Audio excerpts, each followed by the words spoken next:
صلی اللہ علی النبی الکریم صلی اللہ علی رسولہ الکریم۔ پیارے نبی صلی اللہ علیہ وآلہ وسلم کی پیاری باتیں۔ حضور اقدس صلی اللہ علیہ وآلہ وسلم نے ارشاد فرمایا کہ جو شخص لا الہ الا اللہ کہے اس کے لیے جنت واجب ہو جائے گی، اور جو شخص سبحان اللہ و بحمدہ 100 مرتبہ پڑھے گا اس کے لیے 1,24,000 نیکیاں لکھی جائیں گی۔ صحابہ رضی اللہ تعالیٰ عنہم اجمعین نے عرض کیا، یا رسول اللہ صلی اللہ علیہ وآلہ وسلم، ایسی حالت میں تو کوئی بھی قیامت میں ہلاک نہیں ہو سکتا کہ نیکیاں غالب ہی رہیں گی۔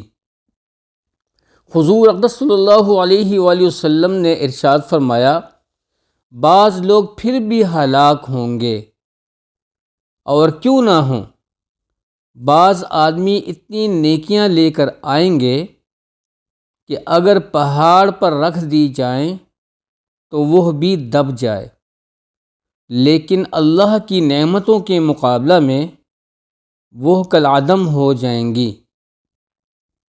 البتہ اللہ جل شانہ پھر اپنی رحمت اور فضل سے دستگیری فرمائیں گے۔ اللہ کی نعمتوں کے مقابلے میں دب جانے اور کالعدم ہو جانے کا مطلب یہ ہے کہ قیامت میں جہاں نیکیاں اور برائیاں تولی جائیں گی دوستو، وہاں اس چیز کا بھی مطالبہ اور محاسبہ ہوگا کہ اللہ جل جلالہ نے جو نعمتیں عطا فرمائی تھیں ان کا کیا حق ادا کیا اور کیا شکر ادا کیا۔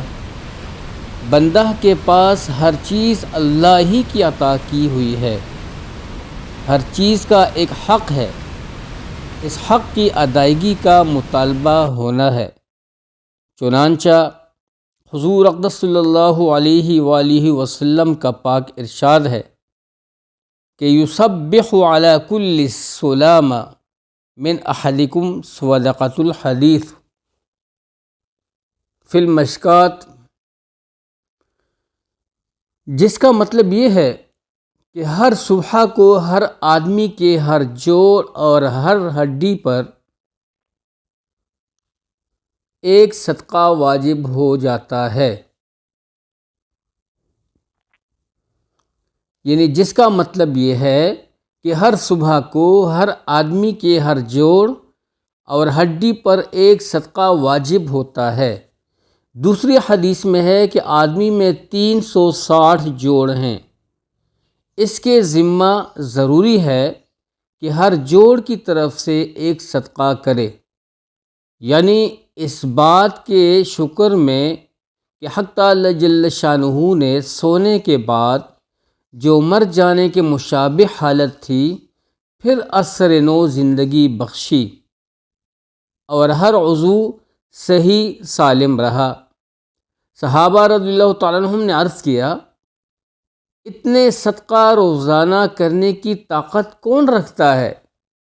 حضور اقدس صلی اللہ علیہ وآلہ وسلم نے فرمایا، ہر تسبیح صدقہ ہے، ہر تکبیر صدقہ ہے، لا الہ الا اللہ ایک بار ایک مرتبہ کہنا صدقہ ہے، اللہ اکبر کہنا صدقہ ہے، راستہ سے کسی تکلیف دینے والی چیز کا ہٹا دینا صدقہ ہے۔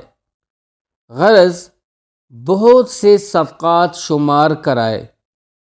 اس قسم کی اور بھی احادیث ہیں جن سے آدمی کی اپنی ذات میں جو اللہ کی نعمتیں ہیں ان کا بیان ہے۔ اس کے علاوہ کھانے پینے، راحت و آرام کے متعلق جتنی اللہ کی نعمتیں ہر وقت میسر ہوتی ہیں وہ مزید برآں ہیں۔ قرآن پاک میں سورہ الہاکم التکاثر میں بھی اس کا ذکر ہے کہ قیامت میں اللہ کی نعمتوں سے بھی سوال ہوگا۔ حضرت ابن عباس رضی اللہ تعالیٰ عنہ فرماتے ہیں کہ بدن کی صحت، کانوں کی صحت، آنکھوں کی صحت سے سوال ہوگا۔ حضرت ابن عباس رضی اللہ عنہ فرماتے ہیں کہ بدن کی صحت، کانوں کی صحت، آنکھوں کی صحت سے سوال ہوگا کہ اللہ نے یہ نعمتیں اپنے لطف سے عطا فرمائیں، الحمدللہ، ان کو اللہ کے کس کام میں خرچ کیا، یا چوپاؤں کی طرح صرف پیٹ پالنے میں خرچ کیا۔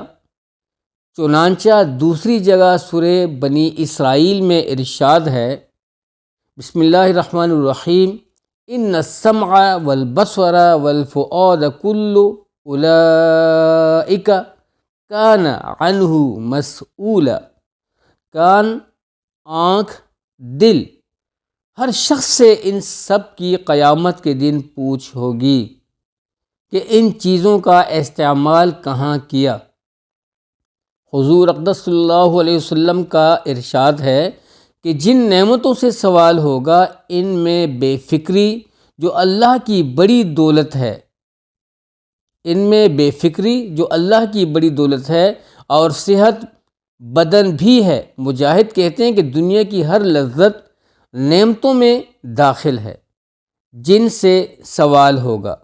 حضرت علی رضی اللہ تعالیٰ عنہ فرماتے ہیں کہ اس میں عافیت بھی داخل ہے۔ ایک شخص نے حضرت علی رضی اللہ تعالیٰ عنہ سے پوچھا کہ ثم لتسألن یومئذ عن النعیم، پھر اس دن نعمتوں سے بھی سوال کیے جاؤ گے کا مطلب کیا ہے؟ آپ علیہ السلام آپ رضی اللہ تعالیٰ عنہ نے ارشاد فرمایا کہ گیہوں کی روٹی اور ٹھنڈا پانی مراد ہے کہ اس سے بھی سوال ہوگا، اللہ، اور رہنے کے مکان سے بھی ایک حدیث میں آیا ہے، اور رہنے کے مکان سے بھی ایک حدیث میں آیا ہے کہ جب یہ آیت نازل ہوئی تو بعض صحابہ نے عرض کیا کہ یا رسول اللہ صلی اللہ علیہ وسلم، کن نعمتوں کا سوال ہوگا؟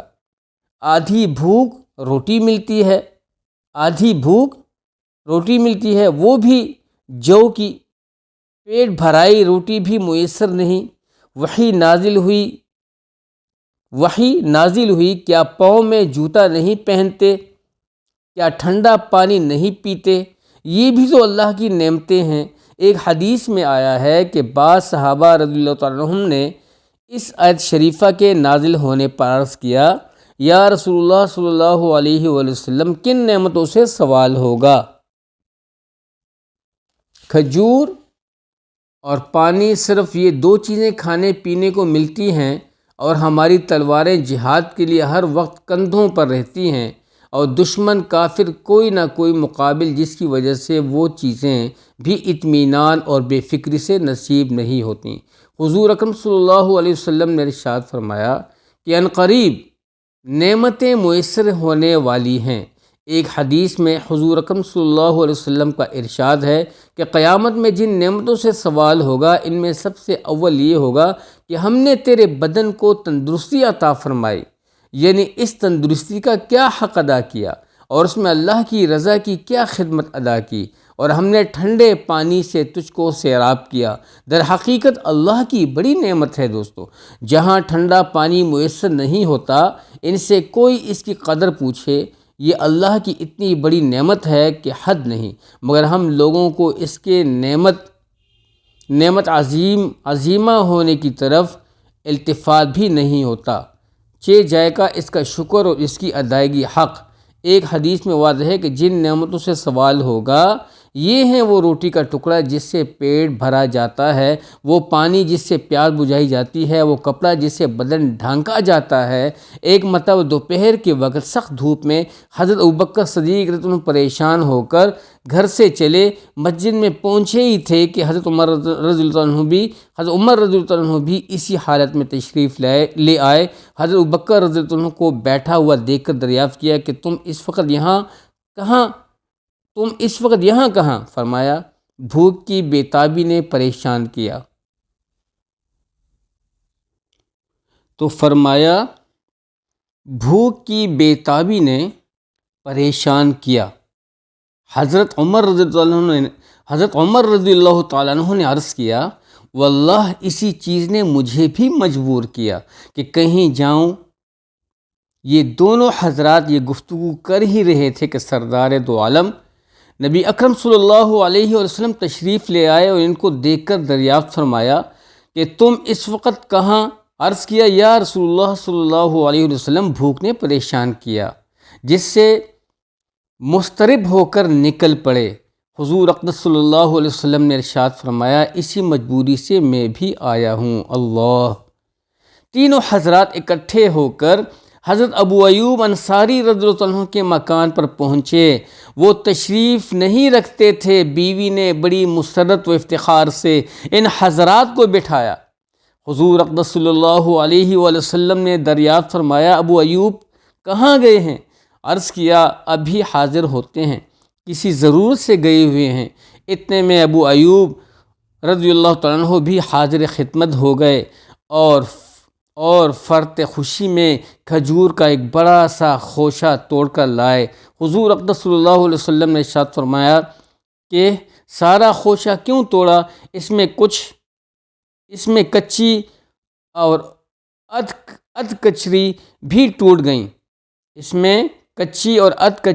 ٹوٹ گئیں، چھان کر پکی ہوئی توڑ لیتے۔ انہوں نے عرض کیا اس خیال سے توڑا یا رسول اللہ صلی اللہ علیہ وسلم کہ ہر قسم کی سامنے ہوں، جو پسند ہو وہ نوش فرماریں۔ سبحان اللہ! کیا شان تھی صحابہ کی، کیا شان تھی ان کی نیت کی، کیا شان تھی ان کے ارادوں کی، ماشاءاللہ! کہ بعض مرتبہ پکی ہوئی سے ادھ کچری زیادہ پسند ہوتی ہیں۔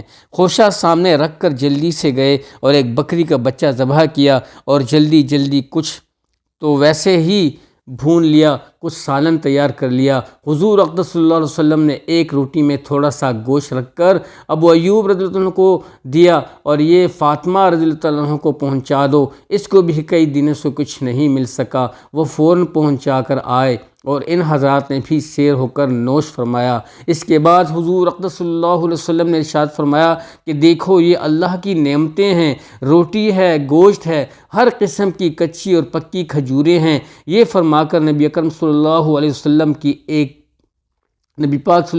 وسلم کی پاک آنکھوں سے آنسو بہنے لگے اور ارشاد فرمایا اس پاک ذات کی قسم جس کے قبضے میں میری جان ہے، یہی وہ نعمتیں ہیں جن سے قیامت میں سوال ہوگا۔ جن حالات کے تحت میں اس وقت یہ چیزیں میسر ہوتی ہوئی تھیں، ان کے لحاظ سے صحابہ رضی اللہ عنہ کو بڑی گرانی اور فکر پیدا ہو گیا کہ ایسی مجبوری اور اضطرار کی حالت میں یہ چیزیں میسر آئیں اور ان پر بھی سوال و حساب ہو۔ حضور اقدس صلی اللہ علیہ وسلم نے ارشاد فرمایا کہ اللہ کا شکر ادا کرنا تو ضروری ہے ہی۔ جب اس قسم کی چیزوں پر ہاتھ ڈالو تو اول بسم اللہ پڑھو اور جب کھا چکو تو کہو الحمدللہ الذی ہوا اشبعنا وانعم علینا وافضل۔ تمام تعریف اللہ ہی کے لیے ہے جس نے ہم کو پیٹ بھر کر کھلایا اور ہم پر انعام فرمایا اور بہت زیادہ عطا کیا۔ اس دعا کا پڑھنا شکر ادا کرنے میں کافی ہے۔ میرے پیارے دوستو، میرے پیارے بہنوں بھائیوں، میرے پیارے ویورز، کہنے کو تو بہت کچھ ہے۔ آپ صلی اللہ علیہ وسلم کی زندگی کو دیکھو تو رونق ہی رونق ہے۔ آپ صلی اللہ علیہ وسلم کی زندگی پہ روشنی ڈالو تو خوشی اور برکت ہی برکت ہے، ہدایت ہی ہدایت ہے، سکون ہی سکون ہے۔ دوستو بس دعا یہ ہے کہ اللہ کریم ہمیں آپ صلی اللہ علیہ وسلم کے مبارک طریقوں پہ زندگی گزارنا نصیب فرمائے۔ آپ صلی اللہ علیہ وسلم نے جن چیزوں سے دور رہنے کا حکم دیا اس سے دور رہیں اور جو کرنے کا حکم دیا اس کو تھام لیں، اس کو فالو کریں۔ اللہ سبحانہ وتعالی ہمیں اس تعلیمی حلقے کی برکت سے جو احادیث آپ لوگوں کی خدمت میں پیش کی گئیں، اللہ تعالی ان احادیث کو ہماری زندگی کے لیے، ہماری زندگی کا مقصد بنائے اور ہم سب کے لیے ہدایت کا ذریعہ بنائے۔ اللہ تعالی آپ سب لوگوں کو خوش و آباد رکھے، اس تعلیمی حلقہ کی بدولت ہر قسم کی پریشانی سے دور رکھے۔ اب تک کے لیے اتنا ہی، اپنی ڈھیر ساری دعاؤں میں یاد رکھیے گا۔ السلام علیکم ورحمۃ اللہ وبرکاتہ۔ دوستو ایک خواص یہی ہے کہ ضرور اس چینل کی قریب بنتے رہیے اور ہمارا ساتھ دیجیے۔ جزاکم اللہ خیر۔ السلام علیکم۔